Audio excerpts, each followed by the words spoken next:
उत्कर्ष लेकर आया है दिवाली ट्रिपल धमाका ऑफर, जहां आपको मिल रहा है north set, RRB, Rajasthan CHO और स्टाफ नर्स के ऑनलाइन कोर्सेज के ऊपर अप टू 90% तक का डिस्काउंट, 3 महीने की extra validity, live from classroom course के ऊपर रिकॉर्डेड बैच फ्री। ये ऑफर 3 नवंबर तक ही वैलिड है, इसलिए देर ना करें और आज ही तैयारी शुरू करें। Enrol now. क्लासेज में आप सभी का हार्दिक स्वागत और अभिनंदन है। आप सभी लोग देख रहे हैं आपका फेवरेट एपिसोड, जिसका नाम है 360 डिग्री, जिसके अंदर अपन तमाम इंपॉर्टेंट टॉपिक के ऊपर चर्चा करते हैं, जो कि आपके आने वाले एग्जाम के लिए बेहद इंपॉर्टेंट होने वाले हैं। और आज का जो खास दिन है, और इस खास दिन पर आप सभी को दीपावली की ढेर सारी शुभकामनाएं, और आप सभी लोग आप अपने घरों में मस्त होंगे और अपने त्योहारों को अपनों के साथ में बेहद आनंद के साथ एंजॉय कर रहे होंगे। और आने वाला जो साल होने वाला, आने वाला जो समय होने वाला है, वो आप सभी लोगों के लिए ढेरों खुशियां लेके आए, और इतनी खुशियां लेके आए हैं कि मतलब आप पागल हो जाओ, खुशियों से पागल हो जाओ। इतना जबरदस्त अच्छा समय आने वाला है आप सभी लोगों के लिए। ऐसी मेरी शुभकामनाएं आप सभी लोगों के साथ में। ये त्योहार आपके जिंदगी के अंदर जो अंधेरों को दूर करके प्रकाशमान करने का एक बेहतरीन अवसर है और बेहतरीन त्यौहार है, और मेरा पर्सनल सबसे फेवरेट त्यौहार है। तो आप सभी लोगों को भी मेरी तरफ से ढेर सारी शुभकामनाएं, और आप सभी लोग घर के अंदर त्यौहार का आनंद ले रहे होंगे, ऐसी मैं आशा करता हूं। चलिएगा, शुरुआत करते हैं अपन आज के सेशन का। और आज के सेशन के अंदर मैं आपसे एक खास बीमारी के बारे में चर्चा करूंगा। और वो जब अपन, आपको पता अभी त्योहारों का सीजन चल रहा है, तो त्योहारों के सीजन के अंदर अपन थोड़ी चर्चा करेंगे, थोड़ी सी कम चर्चा करेंगे, लेकिन चर्चा को कंटिन्यू जरूर रखेंगे। और अपन हमेशा से अपना जो कंटिन्यूटी का जो वादा है आपसे, उसी को अपन कंटिन्यू करते हुए एक शानदार डिसऑर्डर के बारे में चर्चा करूंगा। और ये भी कुछ विद्यार्थियों का डिमांड था, सर कि एक आध कोई जीआई सिस्टम के डिसऑर्डर्स के ऊपर चर्चा करी जाए, तो एक नहीं अपन और भी डिसऑर्डर के ऊपर चर्चा करेंगे। और धीरे धीरे आने वाले समय में मैं लगभग बहुत सारी चीजें आपके साथ में शेयर करने वाला हूं। और आज जो टॉपिक रहने वाला है, वो रहने वाला आपका पेप्टिक अल्सर। क्या नाम रहने वाला भाई इसका? पेप्टिक अल्सर नाम रहने वाला है। चलिएगा, अगर मैं बात करता हूं देखो डिसऑर्डर का, तो सबसे पहले मैं आपकी शुरुआत करता हूं पेप्टिक अल्सर के साथ में। किसके साथ में शुरुआत करूंगा? पेप्टिक अल्सर के साथ में शुरुआत करने वाला हूं। ये आप लोगों ने जरूर इसका नाम सुना होगा, और नहीं भी सुना है तो आप बहुत अच्छे से सुन लेंगे, ऐसी मुझे पूरी आशा। और बहुत क्लियर कर दूंगा आपको, सारे कंसेप्ट क्रिस्टल क्लियर होने वाले आपके पेप्टिक अल्सर से संबंधित, ध्यान रखिएगा। अब ये जो पेप्टिक अल्सर जो प्रॉब्लम रहती है, वो प्रॉब्लम किससे रिलेटेड है, उसके ऊपर भी अपन चर्चा पर आएंगे, उसके सारे पॉइंट के ऊपर भी चर्चा करेंगे। देखो, शुरुआत करते हैं सबसे पहले पेप्टिक अल्सर क्या होता है भाई। आपको पहली चीज तो मैं आपको ये बता देता हूं। देखो, अल्सर जो होता है ना, अल्सर का मतलब ये होता है किसी भी erosion in the mucosal layer, erosion in A mucosal layer of A organ, किसी भी जगह पर अगर जो सबसे अंदर वाली लेयर होती है, उसके अंदर अगर इरोजन्स होते हैं, उसे अपन क्या कहते हैं? अल्सर कहते हैं। और अगर अपन बात करते हैं यहाँ पर अल्सर में, और स्पेशली अगर मैं बात करता हूँ पेप्टिक अल्सर, तो ये कॉमनली रिलेटेड टू रहते हैं। जो किसके रहते हैं भाई? आपके related to HCl, hydrochloric acid से संबंधित जो अल्सर्स होते हैं, उसको अपन खास नाम देते हैं भाई, पेप्टिक अल्सर के नाम से जानते हैं। अगर मैं पेप्टिक अल्सर के सबसे पहले अगर मैं सेगमेंट की ओर बढ़ूं, तो पेप्टिक अल्सर के जो सबसे इंपॉर्टेंट सेगमेंट आपका आने वाला है, तो वो रहने वाला है पेप्टिक अल्सर के टाइप्स के ऊपर। अगर आप सब लोगों ने जरूर इसके टाइप्स के बारे में भी सुना होगा, नहीं सुना तो मैं आपको आज सुनाने वाला हूँ। पेप्टिक अल्सर के टाइप्स के ऊपर अपन चर्चा करते हैं। और पेप्टिक अल्सर 3 टाइप का होता है। कितने टाइप का होता है भाई आपको? It is 3 types. ये कितने टाइप का होता है? ये आपके 3 टाइप का रहता है पेप्टिक अल्सर, हमेशा ध्यान रखिएगा। It is 3 types. सबसे पहली अगर मैं बात करूंगा यहाँ पर, तो आप सब लोगों को रखना है कि मोस्ट कॉमन जो आपके पेप्टिक अल्सर होते हैं, वो आपके ड्यूडेनल अल्सर होते हैं। कौन से अल्सर होते हैं भाई? आपके ड्यूडेनल अल्सर होते हैं, ठीक है, जो कि लगभग टोटल पेप्टिक अल्सर के 80% केस को क्या करते हैं? कवर करते हैं। उसके अलावा अगर मैं दूसरे टाइप ऑफ पेप्टिक अल्सर के ऊपर मैं बात करूं, तो वो आपके रहने वाले हैं गैस्ट्रिक अल्सर। कौन से रहने वाले? आपके गैस्ट्रिक अल्सर रहने वाले हैं, ध्यान रखिएगा। और जो कि लगभग आपके 15% के अराउंड जो केसेज है उसको कवर करते हैं। और नंबर 3 की मैं बात करूं, तो वो नंबर 3 रहने वाले आपके ईसोफेजियल अल्सर रहने वाले हैं। कौन से रहने वाले हैं? आपके ईसोफेजियल अल्सर रहने वाले हैं। तो आपको इसका भी विशेष तौर पर क्या रखना है? ध्यान रखना है। अब ईसोफेजियल जो अल्सर होते हैं, वो अराउंड कितने होते हैं? आपके 5% के अराउंड क्या होते हैं? आपके ईसोफेजियल अल्सर होते हैं। सबसे पहले मैं आपको पेप्टिक अल्सर के बारे में सीधा सा कंसेप्ट ये समझा देता हूं कि आपके जीआईटी के अंदर जो आपका लोअर पार्ट ऑफ इसोफेगस रहता है, आपका स्टोमक रहता है, और आपका ड्यूडेनम वाला पार्ट रहता है। यहाँ पर क्या होता है कि किसी ना किसी वजह से एसिड की मात्रा इंक्रीज होती है, और उसके अलावा भी जो कारण है, बहुत सारे कारण है, रिस्क फैक्टर है, उसके ऊपर भी अपन चर्चा करेंगे। उनकी वजह से क्या होगा कि जो ऑर्गन्स की, जैसे आपकी ये आपकी लोअर इसोफेगस है, ये आपका स्टोमक है और ये डिडोनम है, इनकी जो सबसे अंदर वाली लेयर होती है ना म्यूकोजा, उस म्यूकोजा के अंदर क्या आ जाता है, ब्रेकिंग आ जाती है, कंटिन्यूटी उनकी ब्रेक हो जाती है। और उसकी कंटिन्यूटी ब्रेक होने की वजह से एक जो प्रॉब्लम बनती है उसको अपन अल्सर कहते हैं, और वो स्पेशली एशिया से संबंधित होती है। उसके लिए खास नाम है अपना पेप्टिक अल्सर। तो ये आपको विशेष तौर पर ध्यान रखना है। और ये जो कॉमनली कहाँ पर हो सकते हैं, सबसे कॉमन ये डिडोनम के अंदर देखने को मिलते हैं, दूसरे कॉमन आपके गैस्ट्रिक अल्सर में देखने को मिलते हैं, और तीसरे कॉमन जो होते हैं वो इसोफेजियल अल्सर के अंदर कॉमनली देखने को मिलेंगे डियर। ये चीज को आपको थोड़ा बेसिक है, उसका ध्यान रखिएगा। आगे मैं आपको एक एक पॉइंट के ऊपर चर्चा करूंगा, और सबसे पहले अपन यहाँ पर एक चर्चा करते हैं। वो चर्चा रहेगी आपके इसके रिस्क फैक्टर से संबंधित है। किससे संबंधित, या रिस्क फैक्टर कह सकते हैं अपन, जो कि इसके मुख्य कारण हो सकते हैं। अगर अपन रिस्क फैक्टर के ऊपर जाएं तो रिस्क फैक्टर दो टाइप के होंगे यहाँ पर। रिस्क फैक्टर कितने टाइप के होंगे यहाँ पर, दो टाइप के रिस्क फैक्टर होंगे। एक तो होंगे भाई प्राइमरी रिस्क फैक्टर। कौन से रिस्क फैक्टर होंगे आपके, प्राइमरी रिस्क फैक्टर होंगे। और दूसरे जो रिस्क फैक्टर होंगे, प्राइमरी रिस्क फैक्टर, प्राइमरी जो रिस्क फैक्टर होंगे, और दूसरे कौन से वाले होंगे भी आपके सेकेंडरी रिस्क फैक्टर देखने को मिलेंगे। प्राइमरी के साथ में आपको सेकेंडरी रिस्क फैक्टर भी देखने को मिलेंगे। तो सारे रिस्क फैक्टर के ऊपर आपको ध्यान रखना है, ठीक है। अब आप कैसे ध्यान रखेंगे, देखो आप सभी लोग ध्यान से। अगर मैं प्राइमरी रिस्क फैक्टर की मैं बात करता हूं, तो जो कि आपके पेप्टिक अल्सर कॉज करवाते हैं, तो मोस्ट कॉमन उसके लिए जिम्मेदार कौन रहेगा भाई, आपके हेलिकोबैक्टर।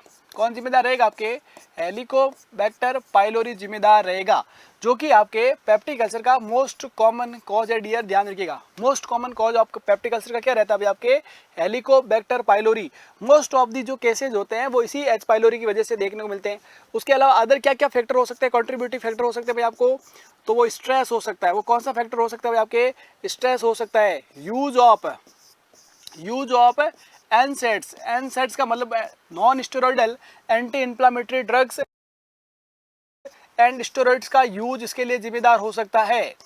उसके अलावा अगर कोई पर्सन एक्सेस यूज ऑफ, अपन कह सकते हैं एक्सेस यूज ऑफ एल्कोहल, अगर एल्कोहल का भी एक्सेस यूज करते हो तो भी आपको पेप्टिक अल्सर हो सकते हैं। उसके अलावा एक्सेस यूज ऑफ कैफीन, अगर आप कैफीन प्रोडक्ट का भी एक्सेस यूज करते हो तब भी आपको क्या हो सकता है, आपको पेप्टिक अल्सर हो सकते हैं, ठीक है। उसी के अलावा अगर अपन याद करें, पर्सन क्या करता हो भाई आपके, पर्सन क्या करता हो, स्मोकिंग करता हो। क्या करता हो पर्सन, स्मोकिंग करता हो। स्मोकिंग अगर कर रहा हो, अगर उसके अलावा यूज ऑफ, अपन कह सकते हैं यूज ऑफ टोबैको, कोई भी टाइप का टोबैको यूज कर रहा है, च्युइंगिंग वगैरह। टोबैको वैसे स्मोकिंग भी एक तरह का टोबैको की टाइप है, लेकिन यूज ऑफ टोबैको है, गुटखा वगैरह मिराज वगैरह का शौकीन है तो भी दिक्कत आ सकती है। उसके अलावा अगर अपन बात करते हैं स्पाइसी फूड की, तो स्पाइसी फूड की वजह से भी आपको पेप्टिक अल्सर होने का रिस्क हमेशा क्या रहेगा, ज़्यादा रहेगा। कैसे रहेगा, क्या रहेगा, उसके ऊपर भी चर्चा करूंगा, लेकिन अभी अपन थोड़ा बेसिक चीज़ों को लिख रहे हैं और सारे पॉइंट के ऊपर आऊँगा, आप चिंता मत करें। अगला यहाँ पर देखो इंपॉर्टेंट क्या होगा, सेकेंडरी के अंदर, अगर सेकेंडरी के अंदर अगर अपन बात करें तो यहाँ पर देखना सभी लोग ध्यान से क्या देखोगे आप कि यहाँ पर क्या क्या कारण जिम्मेदार हो सकता है। एक तो हो सकता है आपका जोलिंगर, क्या हो सकता है आपके जोलिंगर इलिसन सिंड्रोम हो सकता है। कौन जिम्मेदार हो सकता है, आपके जोलिंगर इलिसन सिंड्रोम हो सकता है। उसके अलावा अगर अपन बात करते हैं मल्टीपल एंडोक्राइनल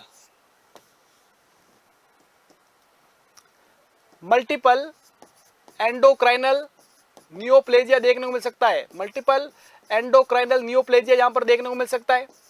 उसी के अलावा अगर मैं साथ ही साथ में बात करूं यहाँ पर, तो और क्या क्या कारण हो सकते हैं भाई मल्टीपल एंडोक्राइनल नियोप्लेजिया के अलावा, तो आपको यहाँ पर याद रखना है कुशिंग डिजीज, क्या कुशिंग डिजीज और कुशिंग सिंड्रोम देखने को मिल सकता है। कुशिंग डिजीज और कुशिंग सिंड्रोम यहाँ पर देखने को मिल सकता है। उसके अलावा अगर मैं बात करता हूँ क्रॉनिक किडनी डिजीज, उसके अलावा अगर अपन बात करें तो क्रॉनिक किडनी डिजीज, कौन सी डिजीज, क्रॉनिक किडनी डिजीज इसके लिए जिम्मेदार हो सकती है।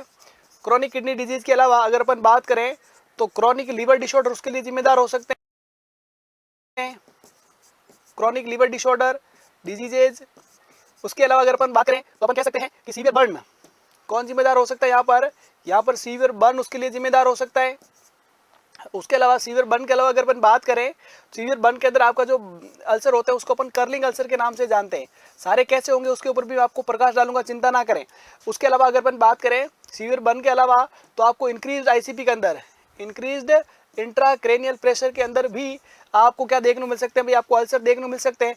और उन अल्सर को अपन कुशिंग अल्सर के नाम से जानते हैं। किसके नाम से? कुशिंग अल्सर के नाम से जानते हैं डियर।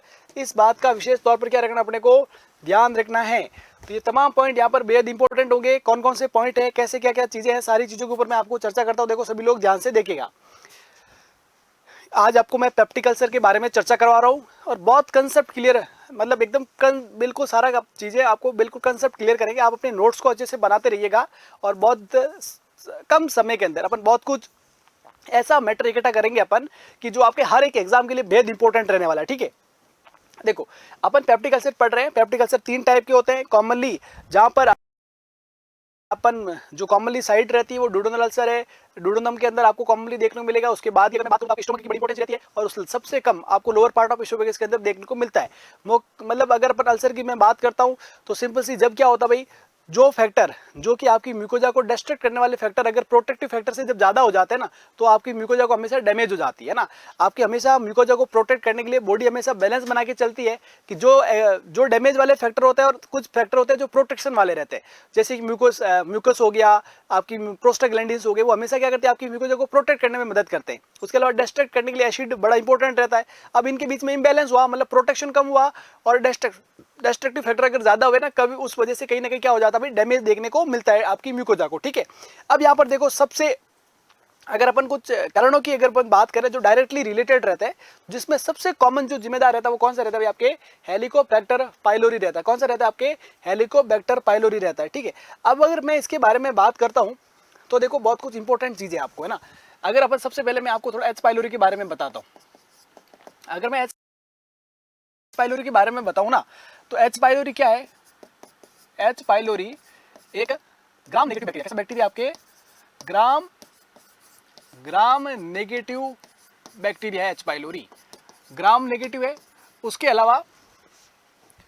अलावा अगर मैं बात करता हूं तो ये स्पाइरल कौन से शेप का रहता है? आपके स्पाइरल शेप का और फ्लैजिला टाइप का ये आपको बैक्टीरिया देखने को मिलेगा। और ये जो बेस्ट ग्रोथ कहां पर करता है? ये बेस्ट ग्रोथ ये कहां पर करता है? हमेशा याद रखना, ये आपकी लो पीएच पर सबसे अच्छे से ग्रो करता है, याद रखिएगा। उसके अलावा अगर मैं बात करता हूं यहाँ पर ये जो कुछ टॉक्सिन रिलीज करता है, और टॉक्सिन्स और एक इंपॉर्टेंट क्या रिलीज करता है? अपने एंजाइम भी रिलीज करता है। अगर आपसे पूछे कि ये एच पाइलोरी कौन सा एंजाइम रिलीज करता है, तो याद रखिएगा ये यूरिएज एंजाइम रिलीज करता है। कौन सा? यूरिएज। और टॉक्सिन्स के अंदर मैं बात करता हूँ तो ये 2 टॉक्सिन रिलीज करता है। एक तो होता है आपके कैग ए और दूसरा जो रहता है आपके वैक ए रहता है ना। अगर अपन वैक ए और कैग ए के बारे में बात करें तो क्या होता है भाई, देखो साइटोटॉक्सिन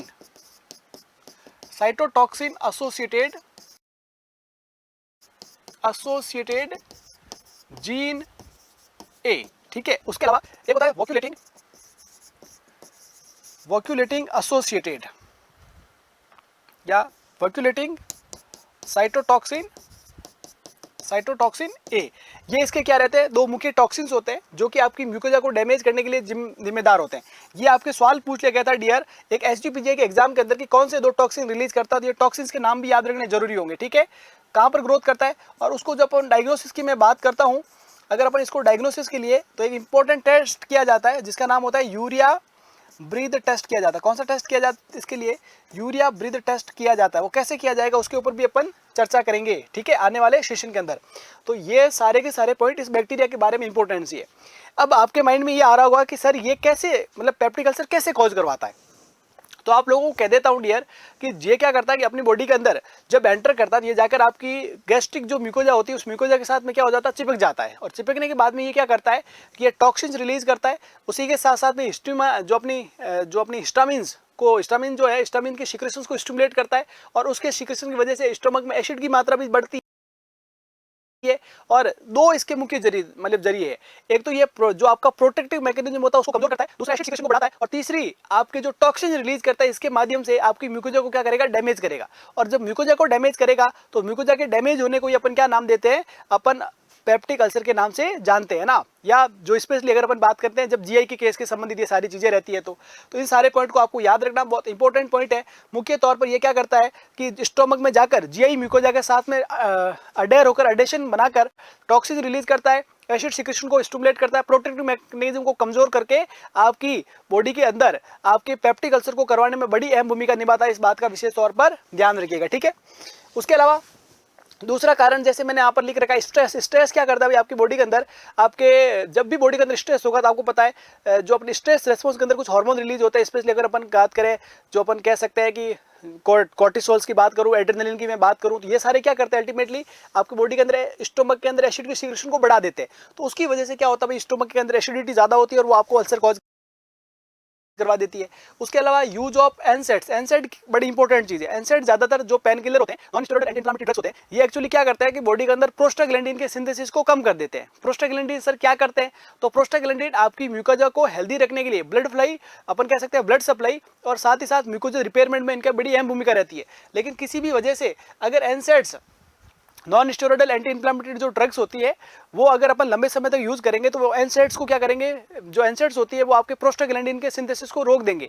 और जब प्रोस्टाग्लैंडिन अच्छे से सिंथेसिस नहीं होगा तो म्यूकोजा का प्रॉपर रिपेयरमेंट और प्रॉपर ब्लड सप्लाई नहीं रहेगी, और उसकी वजह से म्यूकोजा आसानी से क्या हो जाती है, डैमेज हो जाती है। उसके अलावा स्टेरॉइड का यूज क्या करता है भाई, आपके प्रोटेक्टिव या हीलिंग को कमजोर करते हैं और साथ ही एसिड सिक्रेशन को बढ़ाते हैं। उसकी वजह से आपको वहां पर क्या हो सकता है, अल्सर देखने को मिल सकता है। उसके अलावा जब कोई पर्सन एक्सेस यूज करता है किसका, एल्कोहल का, तो अल्कोहल भी क्या करता है, आपके जीआई सिक्रेशन को स्टिमुलेट करता है। जब सीआई सिक्रेशन स्टिमुलेट होंगे तो स्टोमक में अंदर एसिडिटी बढ़ेगी, और एसिडिटी बढ़ेगी तो उसकी वजह से अल्सर होने का रिस्क हमेशा क्या रहेगा, आपको ज्यादा देखने को मिलेगा। उसके अलावा excess use of caffeine, caffeine की अगर मैं बात करता हूँ, चाहे टी हो, कॉफी हो, अगर बहुत ज्यादा कॉफी और चाय पीते हो आप, तो ऐसी कंडीशन के अंदर वो आपकी स्टोमक के अंदर आपके एसिड सिक्रेशंस को प्रमोट करेंगे, एसिडिटी को बढ़ाएंगे, और ज्यादा एसिड हमेशा आपकी म्यूकोजा को डैमेज कर सकता है। तो याद रखिए ये सारी चीजें भी खतरनाक है, एक्सेस यूज कभी भी नहीं करना चाहिए। उसके अलावा जब मैं बात करता हूँ स्मोकिंग की, तो स्मोकिंग कैसे डैमेज कर सकती है भाई, आप जब आप सुट्टा लगाएंगे तो सुट्टे के अंदर क्या होता है भाई, अपन जब स्मोकिंग करते हैं तो कुछ अमाउंट है जो स्मोक है आपके एब्डोमेन में जाता है ना, आपके स्टोमक में जाता है, तो वो वहां पर जाकर क्या करता है, गैस्ट्रिक सिक्रेशन को स्टिमुलेट करता है, और उसकी वजह से आपको तमाम तरह की प्रॉब्लम देखने को मिल सकती है डियर, ध्यान रखिएगा। उसके अलावा यूज ऑफ टोबैको, टोबैको की अगर मैं बात करता हूं, कोई जैसे मिराज का शौकीन है तो मिराज के भी मतलब इस तरीके से एक देखें तो स्मोकिंग भी अपने टोबैको का टाइप होता है। लेकिन उसके अलावा अगर मैं बात करता हूं, जैसे मिराज है, विमल का शौकीन है, अलग अलग तरीके के तानसेन का शौकीन है, तो ये सारे भी उनके जो केमिकल्स होते हैं वो स्टोमक के अंदर जाते हैं और वो आपको स्टोमक की म्यूकोजा को डैमेज करते हैं, ठीक है। उसके अलावा ज्यादा स्पाइसी फूड खाना, ज़्यादा स्पाइसी फूड खाना भी हेल्दी नहीं रहता है ना। उसके अलावा चॉकलेट वगैरह, ये जो सारी चीज़ें ये भी क्या रहते हैं भाई, आपके स्टोमक के अंदर एसिडिटी को बढ़ाती है। तो ज़्यादा चॉकलेट नहीं खानी है, चाहे बाबू कितनी भी चॉकलेट दे रहा हो, ज़्यादा चॉकलेट खानी हमेशा खतरनाक हो सकती है, ध्यान रख लीजिएगा। हाँ, बाबू आपको झांसा देने के लिए सब कुछ करेगा, आपको सावधान रहने की जरूरत है। चलो, तो ये सारी चीजें यहाँ पर बहुत इंपॉर्टेंट रहती है। ये आपको बेसिक मैंने इसकी मैकेनिज्म बताई किस तरीके से आपको अल्सर करवा सकते हैं, और आप सब लोगों ने, मुझे पूरा विश्वास है, कभी ना कभी आपने अल्सर को जरूर फील करा होगा, है ना। तो आप अगर खाली पेट ज्यादा चाय पी रहे हैं, स्मोकिंग ज्यादा कर रहे हैं, अल्कोहल सेवन कर रहे हैं, तो ये सारी चीजें आपको अल्सर करवा सकती है। आपको इन चीजों से बचने की जरूरत है। टाइम पर नाश्ता करें, चाय कम पिए, और एक हेल्दी लाइफस्टाइल को फॉलो करें। खाने के अंदर स्पाइसी चीजों को कम रखें और एकदम हेल्दी लाइफस्टाइल करें। अपनी जीएटी का भी ख्याल रखें, अदरवाइज आपको आगे जाकर इसकी वजह से मैलिग्नेंसी होने का भी रिस्क देखने को मिलेगा। तो ये चीजें बहुत खतरनाक हो सकती है डियर, ध्यान रखिएगा। अब यहाँ पर मैं जैसे सेकेंडरी फैक्टर के अंदर बात करूंगा तो बहुत सारे सेकेंडरी फैक्टर भी रहते हैं, जिसके अंदर एक आप शानदार नाम सुन रहे होंगे, जोलिंगर-इलिशन सिंड्रोम। नाम सुनने में भी बड़ा मजा आ रहा है। क्या है भाई जोलिंगर-इलिशन सिंड्रोम? क्या होता है जोलिंगर-इलिशन सिंड्रोम, जो कि मैं आपको यहाँ पर लिखकर बताता हूँ भाई। इसके बारे में भी आपको यहाँ पर थोड़ा क्या देते हैं, पूरी एक्सप्लेनेशन देते हैं आपको, क्या होता है जोलिंगर-इलिशन सिंड्रोम। अगर अपन बात करते हैं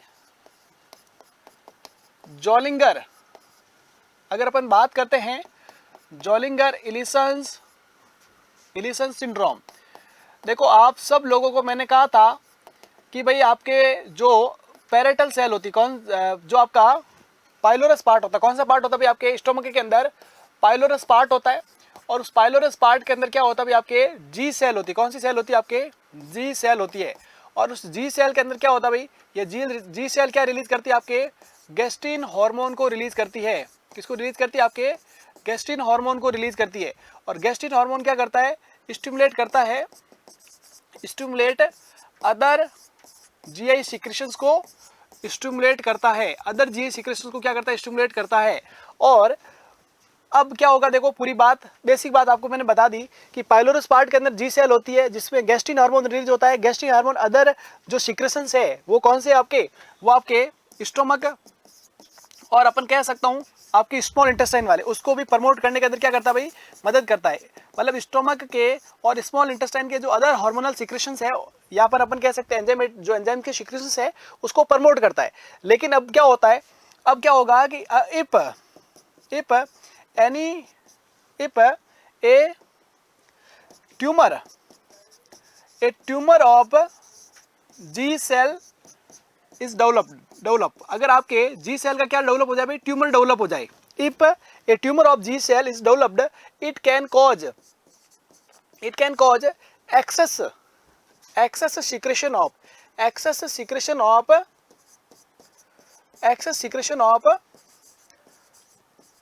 gastric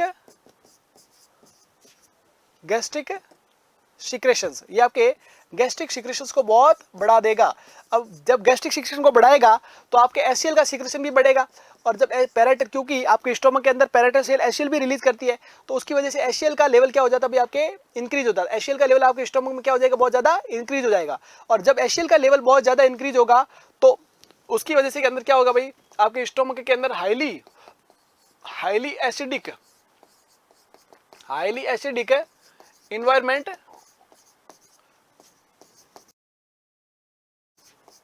विल क्रिएटेड। और जब बहुत ज्यादा एसिडिक इन्वायरमेंट क्रिएट होगा तो ये क्या करेगा, it will leads destruction of gastric mucosa, जो कि आपके गैस्ट्रिक म्यूकोजा को डिस्ट्रक्शन का कारण बनेगा। ठीक है, चलो यहां पर देखो बहुत सिंपल तरीके से मैंने इस चीज को बताया है, और एक बार वापस रिपीट करता हूं कि जिनका कुछ भी बेसिक क्लियर नहीं है उनका भी क्लियर हो जाए कि जो पाइलोरस पार्ट होता है ना स्टोमक के अंदर, 4 पार्ट होता है, वहां पर पाइलोरस पार्ट होता है, वहां पर जी सेल होती है जो गैस्ट्रिक हार्मोन रिलीज करती है, और वो किसके सिक्रेशन को स्टिमुलेट करती है भाई, आपके स्मॉल इंटेस्टाइन ने, और स्पेशली स्टोमक के सिक्रेशन को स्टिमुलेट करती है, जो बाकी जो सिक्रेशन है उसको स्टिमुलेट करती है स्पेशली स्टोमक के अंदर। अब क्या होगा कि इस जी सेल के अंदर ट्यूमर हो जाएगा, और जी सेल के ट्यूमर को अपन को हमेशा याद रखना गैस्ट्रिनोमा कहा जाता है। जी सेल के ट्यूमर को अपन क्या नाम देते हैं, गैस्ट्रिनोमा बोले तो ट्यूमर ऑफ जी सेल। अब ट्यूमर ऑफ जी सेल होगा तो आपको पता है क्या होगा भाई कि गैस्ट्रिन हार्मोन का सिक्रेशन होगा वो बढ़ जाएगा। जब गैस्ट्रिन हार्मोन का सिक्रेशन बढ़ेगा तो ये स्टोमक के अंदर जो अदर सिक्रेशन है उसको भी बढ़ा देगा। जब अदर सिक्रेशन बढ़ेंगे तो अल्टीमेटली क्या देखने मिलेगा, स्टोमक के अंदर क्या होगा, बहुत ज्यादा जो मतलब अदर जो सिक्रेशंस है इसमें स्पेशली अगर मैं बात करता हूं तो एसिड का बहुत ज्यादा अमाउंट बढ़ेगा। एसिड का अमाउंट बढ़ेगा तो क्या होता है, एसिडिक नेचर का होता है, और जब वो एसिडिक नेचर का होता है तो वो बहुत ज्यादा एसिडिटी लीड करेगा अपने स्टोमक के अंदर, और वो क्या करेगा कि आपके अब इतनी एसिडिटी होगी कि आपके प्रोटेक्टिव बैरियर कोई काम नहीं आएगा, और उसकी वजह से आपकी स्टोमक की म्यूकोजा का क्या हो जाएगा, डैमेज।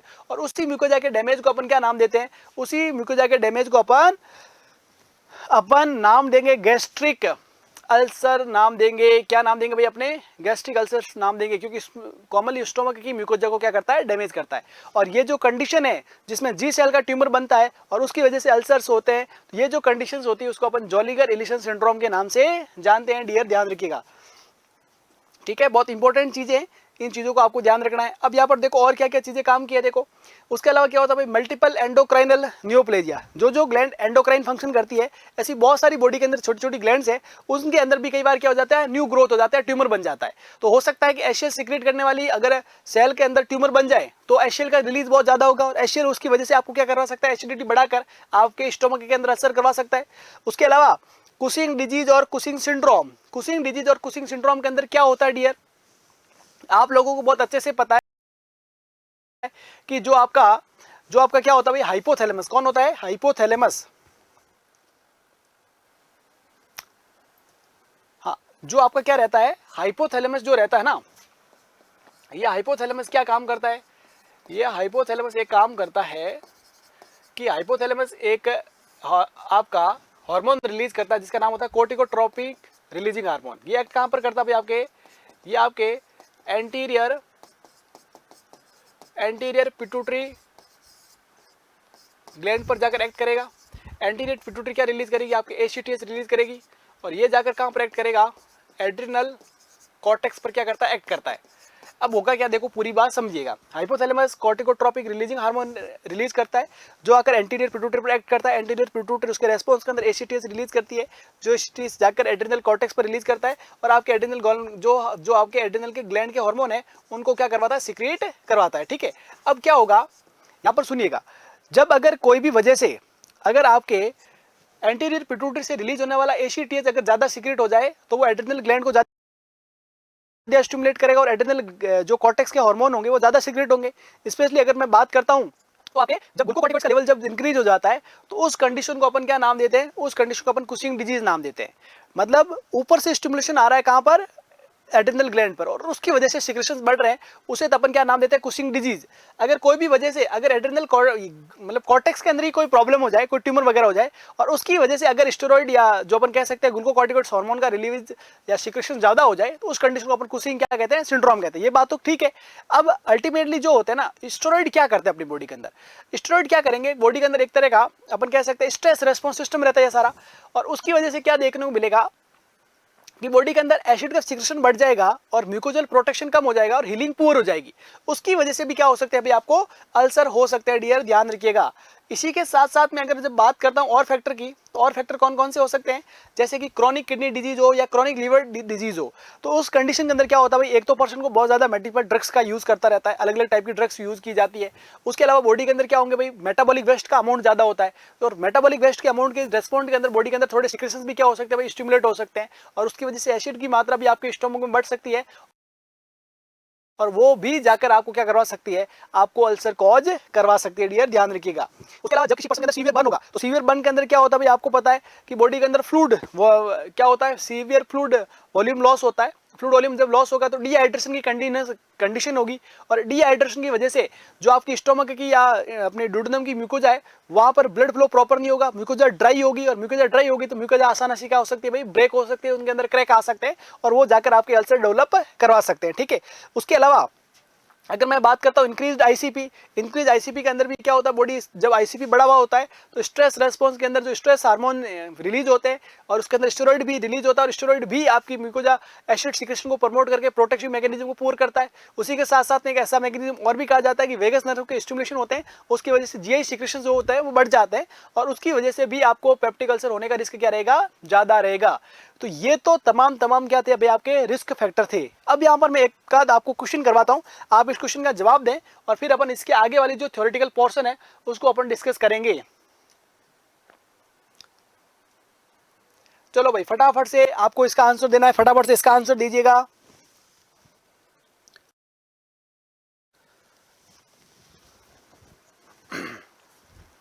सवाल यहाँ पर क्या, बहुत सिंपल सा सवाल है, आपको सिंपल को सवाल को अच्छे से पढ़कर जवाब देना है, बहुत आसानी से आप इसका जवाब दे सकते हो।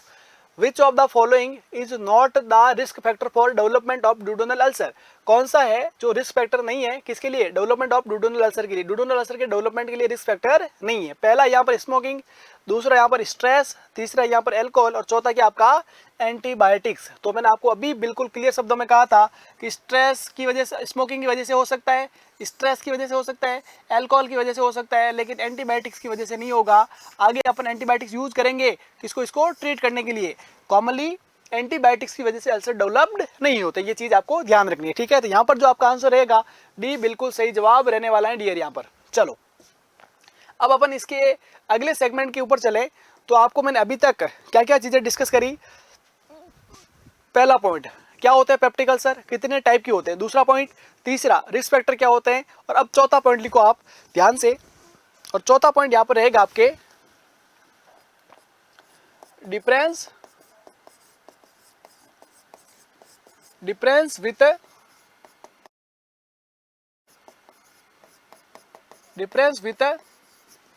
Clinical feature. डिफरेंस के साथ अपन क्लिनिकल फीचर्स के ऊपर चर्चा करेंगे डियर, ध्यान रखिएगा। डिफरेंस विथ क्लिनिकल फीचर्स, अगर अपन डिफरेंस और क्लिनिकल फीचर्स के ऊपर चर्चा करें तो देखो सभी लोग ध्यान से देखिएगा। इधर यहां पर लिखेंगे अपन कैरेक्टरिस्टिक्स, क्या लिखो, एक तरफ आप कैरेक्टरिस्टिक्स लिखो,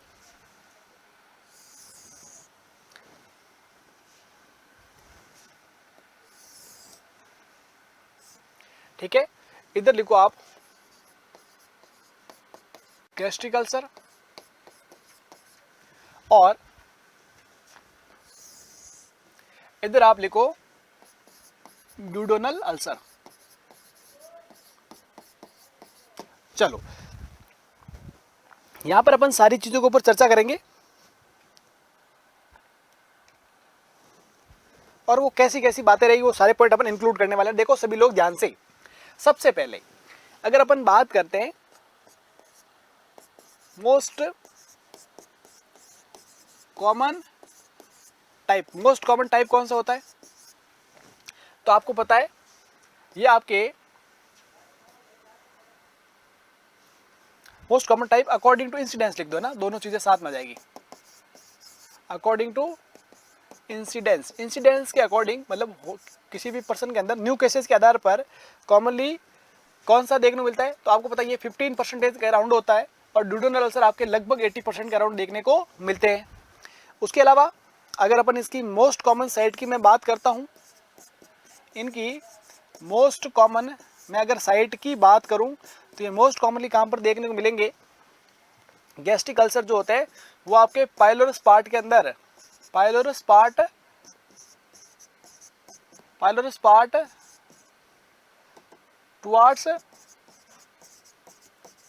टुवार्ड्स लेसर कर्वेचर की तरफ जो आपका पाइलोरस पार्ट होता है वहां पर कॉमनली देखने को मिलेंगे, ठीक है। जबकि ये जो रहता है ड्यूडेनल अल्सर जो रहते हैं वो हमेशा मोस्ट कॉमनली कहां पर होते हैं, आपके फर्स्ट पार्ट ऑफ ड्यूडेनम के अंदर देखने को मिलेगा। कहां पर देखने को मिलेगा, आपके फर्स्ट पार्ट ऑफ ड्यूडेनम के अंदर कॉमनली देखने को मिलते हैं डियर, ध्यान रखिएगा।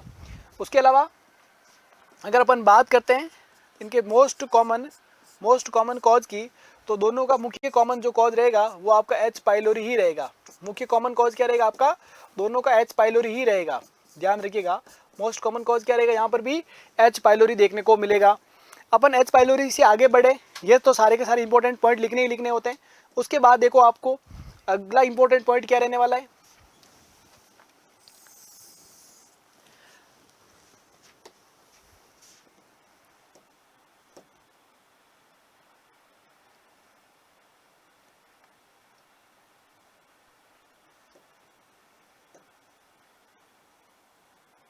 चलो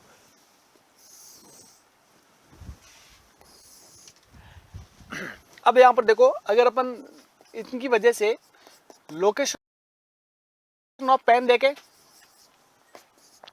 अगर अपन लोकेशन ऑफ पेन देखें तो आपको याद रखना है कि जो पेप्टिक अल्सर का पेन होता है वो कॉमनली कहां पर होता है, भी आपको याद रखना। ये आपके कॉमनली जो पेप्टिक अल्सर के अंदर अपन गैस्ट्रिक अल्सर की मैं बात करता हूं, तो ये commonly epigastric to left hypochondriac region की तरफ देखने को मिलेगा। एपिगैस्ट्रिक टू अपने लेफ्ट हाइपोकॉन्ट्रिक रीजन की तरफ देखने को मिलेगा। उसके अलावा अगर मैं ड्यूडेनल अल्सर की मैं बात करता हूं तो याद रखना ये epigastric to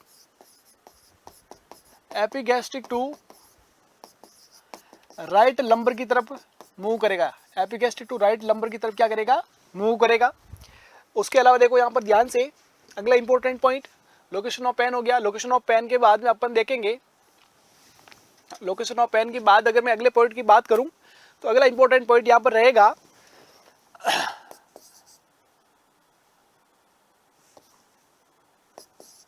relation of pain with food के साथ में क्या रिलेशन देखने को मिलेगा, ध्यान रखिएगा। बहुत इंपॉर्टेंट पॉइंट है, इसके बारे में हमेशा सवाल पूछे जाते हैं, इस चीज का ध्यान रखिएगा। अगर अपन पेप्टिक अल्सर के पेन की मैं बात करता हूं तो पेन जो होगा पेन इंक्रीज विथ फूड के साथ क्या होगा भाई, आपका पेन इंक्रीज होगा।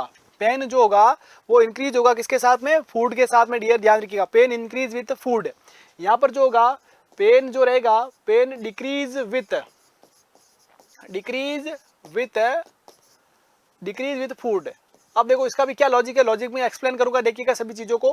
Pen decrease with food and arise 2 to 3 hours after food. ये अराइज होता है आपके 2 से 3 घंटे आपके फूड के बाद में। और याद रखिएगा नॉक्चुरनल अवेकनिंग हिस्ट्री प्रेजेंट रहेगी। नॉक्चुरनल अवेकनिंग हिस्ट्री मतलब रात को पेन की वजह से जगने की हिस्ट्री प्रेजेंट रहेगी मतलब प्रेजेंट रहेगी। अब यहाँ पर देखो मैंने क्या क्या पॉइंट आपको एक्सप्लेन करे, सारे पॉइंट के ऊपर अपन चर्चा करते हैं अभी, और आगे भी बहुत कुछ पॉइंट अपन डिस्कस करने वाले हैं। पहला पॉइंट यहाँ पर क्या था, अपन कैरेक्टरिस्टिक्स पढ़ रहे हैं, दोनों के अंदर क्या क्या मेजर और बेसिक डिफरेंस होते हैं उसके ऊपर अपन चर्चा कर रहे हैं। पहला क्या कह रहा है, most common type type according to incidence, incidence के अकॉर्डिंग कौन सा अल्सर है मोस्ट कॉमन है, तो आपको पता है गैस्ट्रिक अल्सर 15% होते हैं और ड्यूडेनल अल्सर 80% होते हैं। उसके अलावा मोस्ट कॉमन साइट क्या होती है, तो आपको गैस्ट्रिक अल्सर की कॉमन साइट होती है pylorus part towards lesser curvature, जो आपको पता है जैसे ये आपका स्टोमक है, तो स्टोमक के अंदर ये पाइलोरस पार्ट है, तो ये लेसर कर्वेचर की तरफ वाला पार्ट होता है ना, ये आपकी सबसे कॉमनली साइट देखने को मिलेगी आपको कहाँ पर, गैस्ट्रिक अल्सर के केस के अंदर, ध्यान रखिएगा। अब यहाँ पर देखो अगली चीज, अगर मैं बात करता हूँ आपके मोस्ट कॉमन साइट, अगर अपन बात करें ड्यूडेनल अल्सर की, तो वो फर्स्ट पार्ट ऑफ क्या देखने को मिलेगा, ड्यूडेनम देखने को मिलेगा। इन दोनों का मोस्ट कॉमन कॉज क्या रहेगा, एच पाइलोरी, एच पाइलोरी। उसके बाद की अगर मैं बात करता हूँ पेन की लोकेशन कहाँ पर होती है, तो आपको एपिगैस्ट्रिक से लेकर लेफ्ट हाइपोकॉन्ड्रिक रीजन की तरफ आपको कौन सा पेन देखने को मिलेगा, आपको गैस्ट्रिक अल्सर का पेन नजर आएगा, जबकि ड्यूडेनल अल्सर का पेन जो है epigastric to right lumbar region की तरफ मूव करेगा, क्योंकि ड्यूडेनम का शेप इस तरफ रहता है उस अकॉर्डिंग। उसके अलावा देखो पेन का फूड के साथ रिलेशन क्या रहेगा, ये बड़ा इंपॉर्टेंट पॉइंट है, उसको विशेष तौर पर ध्यान रखना है कि जैसे आपने खाना खाया और खाना खाते स्टोमक के अंदर जो सिक्रेशंस होंगे वो बढ़ेंगे कि नहीं बढ़ेंगे, बढ़ेंगे। तो जब स्टोमक के अंदर सिक्रेशंस बढ़ेंगे तो एसिड स्पेशली एचसीएल का रिलीज बढ़ेगा, और एचसीएल क्या करेगा, आपकी स्टोमक की म्यूकोजा के ऊपर जाकर क्या करेगा, टच करेगा। आपको पता है कि आपकी कटी हुई सरफेस पर मैं एसिड लगाऊं, पेन करेगा कि नहीं करेगा, करेगा। ठीक वैसे ही आप खाना खाओगे तो एसिड रिलीज होगा और अंदर म्यूकोजा कटी हुई है, ब्रेक आ रखा है, कंटिन्यूटी नहीं है उसकी, और वहां पर जाकर अगर एसिड टच होगा तो वो हमेशा क्या करेगा, पेन को बढ़ाएगा। अगर उसके अलावा मैं दूसरे पॉइंट के ऊपर बात करूं तो क्या होगा, यहाँ पर ध्यान दीजिएगा, पेन डिक्रीज होगा किसके साथ में, फूड के साथ में। क्यों होगा भाई, क्योंकि आपको पता है कि ड्यूडेनम के अंदर जितने भी सिक्रेशंस होते हैं वो सारे के सारे सिक्रेशंस एल्कलाइन नेचर के होते हैं।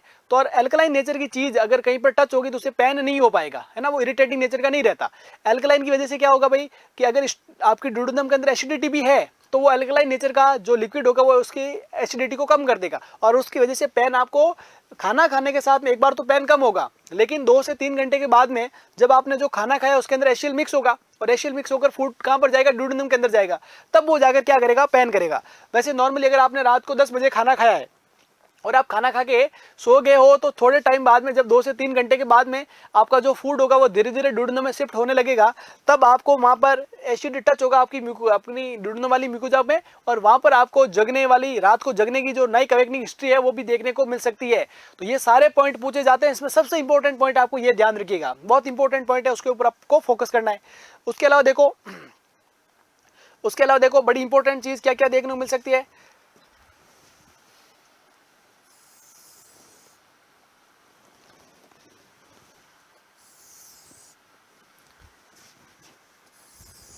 देखो सारे पॉइंट यहां पर ध्यान से देखिएगा।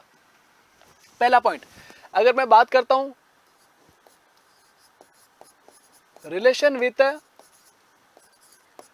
ब्लड ग्रुप के साथ कोई रिलेशन है क्या, बिल्कुल। ऐसा देखा गया है कि जो गैस्ट्रिक अल्सर होते हैं जो आपके जिसके वो कॉमनली ए पॉजिटिव ब्लड ग्रुप के अंदर कॉमनली देखने को मिलेंगे, जबकि जो पेप्टिक अल्सर, जो ड्यूडेनल अल्सर होते हैं वो आपके ओ पॉजिटिव ब्लड ग्रुप के अंदर, किसके अंदर, ओ पॉजिटिव के अंदर, ओ पॉजिटिव के अंदर, और आपके देखना सिंपल सी बात है, देखो इसका कोई एग्जैक्ट ऐसा कॉज नहीं है कि ऐसा क्यों देखने को मिलता है, लेकिन ऐसा कॉमनली ऐसा देखने को मिला है कि जो गैस्ट्रिक अल्सर होते हैं वो कॉमनली ए पॉजिटिव जो पर्सन ब्लड ग्रुप वाले पर्सन में कॉमन होता है, जबकि ड्यूडेनल अल्सर ओ पॉजिटिव वालों में कॉमन देखने को मिलता है। उसी के अलावा अगर मैं यहाँ पर बात करता हूँ रिस्क ऑफ परपोरेशन, मतलब परपोरेशन का मतलब क्या होता है कि ऑर्गन के अंदर छेद हो जाना। तो आपको पता है कि हाईली स्ट्रॉन्ग नेचर और इरिटेटिंग नेचर का जो लिक्विड रहता है या जो कंटेंट रहता है वो एसिड रहता है, वो स्टोमक में प्रेजेंट रहता है, तो यहाँ पर हमेशा क्या रहेगा, हाई रिस्क रहेगा। और यहाँ पर मैं बात करता हूँ तो यहाँ पर रिस्क कैसा रहेगा, आपके लेस रिस्क रहेगा। उसके अलावा मैं बात करता हूँ रिस्क ऑफ हेमरेज का रिस्क कहाँ पर ज़्यादा देखने को मिलेगा, तो याद रखना रिस्क ऑफ हेमरेज जो रहेगा वहाँ पर यहाँ पर आपको क्या देखने को मिलेगा, हाई देखने को मिलेगा, जबकि यहाँ पर क्या होगा, रिस्क ऑफ जो हेमरेज रहेगा वो आपको क्या देखने को मिलेगा, कम देखने को मिलेगा। रिस्क ऑफ हेमरेज यहाँ पर क्या होगा, आपके कम होगा, इस चीज़ का आपको ध्यान रखना है। उल्टा लिख दिया ना, इस कंडीशन उल्टा लिख दिया, इस चीज़ को उल्टा लिखिएगा। यहाँ पर देखो रिस्क ऑफ जो अपन है ना हेमरेज, अपन कंपेरेटिव क्या रहता है, लेस रिस्क रहता है, और यहाँ पर हेमरेज का रिस्क क्या रहता है भाई, थोड़ा ज़्यादा रहता है, क्योंकि जो अपन कह सकते हैं वेस्कुलर सप्लाई और जो पार्ट का इन्वॉल्वमेंट कॉमनली इसी पार्ट का होता है, तो हेमरेज क्या देखने को मिलता है, यहाँ पर कॉमनली देखने को मिलता है। ठीक है, उसके बाद की अगर अपन बात करते हैं रिस्क ऑफ मैलिग्नेंसी, अगर मैं बात करता हूँ रिस्क ऑफ, या फिर उससे पहले एक पॉइंट और लिख दो, haemorrhage in the form in the form of, यहाँ पर जो हेमरेज होगा वो कौन सी फॉर्म के अंदर कॉमनली देखने को मिलेगा, तो यहाँ पर देखना, यहाँ पर कॉमनली हेमेटेमेसिस, मतलब हेमेटेमेसिस का मतलब क्या, हेमेटेमिस जो होता है मतलब क्या कह सकते हैं, blood in vomit, blood in vomit जो होगा वो आपको कॉमनली यहाँ पर नजर आएगा। ठीक है, अगर मैं यहाँ पर बात करता हूँ, अगर अपन बात करते हैं आपके डुडनल अल्सर के अंदर, तो यहाँ पर क्या होगा भाई, अगर हेमरेज भी होगा तो मेलेना के अंदर, मेलेना की फॉर्म के अंदर देखने को मिलेगा, अपन कह सकते हैं ब्लड इन स्टूल। और यहाँ पर जो मेलेना होता है ये कॉमनली क्या होता है भाई, ओल्ड ब्लड नेचर का हो जाता है और ऑकल्ट रहता है, ज़्यादा क्लियर विजिबल भी नहीं रहता, और जो फ्रेश ब्लीडिंग होती है उसको अपन हिमेटोचीजिया भी कहते हैं। ठीक है, तो अगर यहाँ पर ब्लीडिंग होती है डुडनल अल्सर के अंदर, वो मेलेना की फॉर्म में होगी, क्योंकि जब लोअर जीआई की ब्लीडिंग होगी ना तो फिर वो वापस वॉमिटिंग की फॉर्म में नहीं आ सकती, वो कॉमनली किसके फॉर्म में आएगी, आपको स्टूल के साथ में आएगी। और अगर स्टोमक के अंदर ब्लीडिंग होती है तो वो हमेशा आपको वॉमिट के फॉर्म के अंदर देखने को मिल सकती है। ठीक है, उसके अलावा देखो, अगर मैं बात करता हूँ रिस्क ऑफ मैलिग्नेंसी की, अगर अपन बात करते हैं रिस्क ऑफ मैलिग्नेंसी की, तो रिस्क ऑफ मैलिग्नेंसी भी आपको याद रखना, यहाँ पर हमेशा क्या रहेगा, स्टोमक वाले कैंसर के अंदर हाई रहेगा, और यहाँ पर क्या रहेगा भाई आपके लो रहेगा। यहाँ पर हाई रहने के अंदर अपन को म्यूकोजल एसोसिएटेड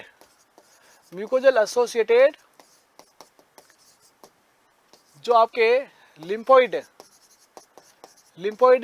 जो टिश्यू होते हैं, उन टिश्यू के क्या नजर आएंगे भाई आपको, ट्यूमर नजर आएंगे, और वो आपको मैलिग्नेंसी में कन्वर्ट हो सकते हैं, ध्यान रखिएगा, और मैलिग्नेंसी के अंदर कन्वर्ट हो सकते हैं। और एकमात्र ऐसा जो बैक्टीरिया है जिसका एसोसिएशन आपकी मैलिग्नेंसी में देखने को मिलता है, तो वो गैस्ट्रिक मैलिग्नेंसी के अंदर देखने को मिलता है, वो भी किसका, एच पाइलोरी का देखने को मिलता है। डुडनल के अंदर मैलिग्नेंसी का रिस्क बहुत लो, या अपन कह सकते हैं बहुत ही लेस रहता है, अपन बात कर रहे हैं कंपैरेटिव रूप से। तो ये तमाम जो पॉइंट थे, ये सारे के सारे पॉइंट आपके गैस्ट्रिक अल्सर के अंदर जो दोनों टाइप है उनके अंदर इंपॉर्टेंट डिफरेंस है, इसको भी आपको क्या रखना है, ध्यान रखना है डियर, है ना। ये तमाम चीज़ें आपके लिए बेहद जरूरी रहेगी, एक एक पॉइंट यहाँ पर बड़ा इंपॉर्टेंट रहेगा। इन सारे पॉइंट को मैंने बहुत सिस्टमेटिक वैसे लिखा है, तो आपको इसका ध्यान रखना है। ठीक है, अब यहाँ पर अपन बात करेंगे आने वाले पॉइंट के ऊपर। यहाँ तक आपको कोई समस्या है तो मुझे बताओ, कोई भी समस्या परेशानी है तो आप मेरे साथ शेयर कर सकते हैं डियर, कोई भी समस्या परेशानी है तो आप मुझे बता सकते हैं। अब उसके अलावा अगर अपन इसके लास्ट सेगमेंट की अपन बात करें यहाँ पर, तो अपन किसके ऊपर बात करेंगे, अपन डायग्नोसिस के ऊपर बात कर लेते हैं, और डायग्नोसिस के बाद में अपन जो नेक्स्ट सेशन होगा उसके अंदर अपन उसके मैनेजमेंट के ऊपर और उसके मैनेजमेंट के साथ में कुछ कॉम्प्लिकेशंस भी देखने को मिलेंगे, उसके ऊपर भी अपन चर्चा करेंगे। अगर मैं डायग्नोसिस के ऊपर चर्चा करूँ यहाँ पर, तो देखो सभी लोग ध्यान से डायग्नोसिस के ऊपर चर्चा करते हैं अपन। डायग्नोसिस के लिए क्या होता है, देखो सबसे इंपॉर्टेंट चीज़ क्या होती है यहाँ पर, हिस्ट्री एंड फिजिकल एग्जामिनेशन। क्या देखने को मिलेगा आपको, हिस्ट्री एंड फिजिकल एग्जामिनेशन। ठीक है, दूसरी चीज अपन क्या करते हैं भाई, यूरिया ब्रीथ टेस्ट किया जाता है। कौन सा टेस्ट किया जाता है, यूरिया ब्रीथ टेस्ट किया जाता है। उसके अलावा upper GI endoscopy with biopsy ले लेते हैं भाई, बायोप्सी का सैंपल ले लिया जाता है, अपनी गैस्ट्रिक म्यूकोजा वगैरह का या डुडनल म्यूकोजा का सैंपल भी ले लिया जाता है, और उसके माध्यम से उसको कंफर्म करने का जो तरीका रहता है, इसको कंफर्मेटिव टेस्ट माना जाता है वैसे, है ना। उसके अलावा अपन बात करते हैं, उसके अलावा अपन बात कर सकते हैं भाई यूएसजी एब्डोमेन, उसके अलावा सीटी वगैरह भी करा जा सकता है कॉमनली, लेकिन ये जो कॉमन तरीका रहता है ये सारी चीज़ें इंपॉर्टेंट है। उसके अलावा बहुत सारे टेस्ट है वैसे, देखो इसके अंदर सेरोलॉजिकल टेस्ट को भी किया जा सकता है। सेरोलॉजिकल टेस्ट है जिसके अंदर इसके लिए एंटीबॉडी चेक की जाती है, एच पाइलोरी के लिए IgG और IgM एंटीबॉडी चेक की जा सकती है। उसके अलावा PCR टेस्ट भी किया जा सकता है जिस पर DNA चेक कर लिया जाता है भाई इसने अपने इस एच पाइलोरी का। तो ये तमाम चीज़ें आपको यहाँ पर की जा सकती है, लेकिन एक्चुअली है क्या, उस पर कुछ इंपॉर्टेंट पॉइंट के ऊपर आपका मैं प्रकाश डालना चाहूँगा।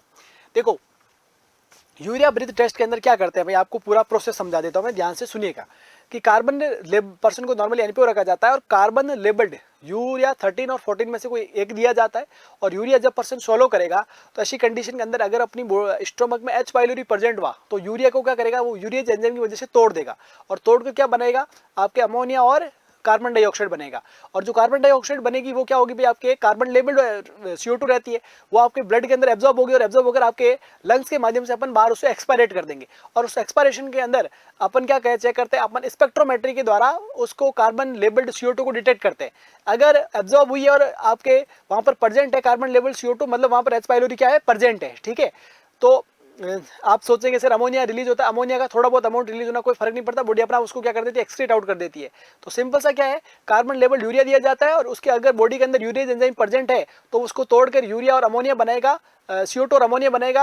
अमोनिया बॉडी से एक्सक्रीट आउट हो जाता है, CO2 जो रहती है वो ऑब्जर्व होकर अपन लंग्स के द्वारा वापस उसको एक्सक्रीट करते हैं और उसको स्पेक्ट्रोमेट्री के अंदर डिटेक्ट किया जाता है कि कार्बन लेवल CO2 है या नहीं है। तो वो जब CO2 प्रेजेंट होगी तो वो आपके इसकी प्रेजेंस को इंडिकेट करेगी, ध्यान रखिएगा। उसके अलावा अपन ये एंडोस्कोपी के माध्यम से देख लिया जाता है अगर म्यूकोजा डैमेज है या नहीं है। अगर कोई डैमेज है और उसके साथ में H पाइलोरी को डिटेक्ट करना है तो अपन बायोप्सी का सैंपल भी कर लेते हैं, ध्यान रखिएगा। और उसी के साथ ही साथ अगर अपन बात करते हैं यूजी एब्डोमेन से भी अपने को आइडिया लग जाता है मोटा मोटी, CT, सेरोलॉजिकल मार्कर और PCR सारे टेस्ट किए जा सकते हैं। तो ये तो अपना था आज का सेगमेंट जिसका पहला पार्ट था हमने, और पहले पार्ट में सिर्फ और सिर्फ हमने क्या होता है, कितने टाइप्स है, risk factor, clinical manifestation difference के साथ में हमने डिस्कस करे और उसके साथ में हमने डायग्नोसिस को चर्चा कर ली। अब अपन जो कल का सेगमेंट होगा उसके अंदर बाकी वाला जो मैनेजमेंट होगा उस मैनेजमेंट के ऊपर भी चर्चा कर लेंगे। और साथ ही साथ अपन आपको मैं बता देता हूँ एक बहुत अच्छी इंपॉर्टेंट और खास खबर ये कि आप सब लोगों को पता ही है कि भाई क्या क्या चीज़ें अपनी खास चल रही है, अपनी क्या क्या चीज़ें खास चल रही है भाई अभी, कि आपको दिवाली के लिए स्पेशल क्या चल रहा है, दिवाली के लिए स्पेशल ऑफर ही ऑफर चल रहा है, तो ऑफर का फायदा उठाना मत भूलिएगा भैया ना। तो यहाँ पर ये ट्रिपल धमाका 90% up to discount, extra 3 month की validity, recorded live from classroom batch के साथ में रिकॉर्डेड फ्री, और उसके अलावा सभी कोर्सेज पर भयंकर तरीके से डिस्काउंट, बुकलेट्स पर आपको बहुत कुछ अच्छे वाला डिस्काउंट है, मतलब सब कुछ ऑफर के ऊपर ऑफर दिए जा रहे हैं, कोई चीज़ की कमी नहीं है। और सारी चीज़ों का आप अगर फ़ायदा उठाना चाहते हैं तो बुकशाला से ये बुक परचेज कर सकते हैं, ठीक है। चलिएगा, तो ये था अपना आज का सेगमेंट, और कल वाले जो सेगमेंट रहेगा उसके अंदर भी अपन बहुत कुछ चीज़ें चर्चा करने वाले और बहुत महत्वपूर्ण पॉइंट के ऊपर प्रकाश डालेंगे और बहुत ज़बरदस्त तरीके से आपके आने वाले सेशन को अपन बनाने वाले हैं। Thank you dears, thank you so much for joining the session.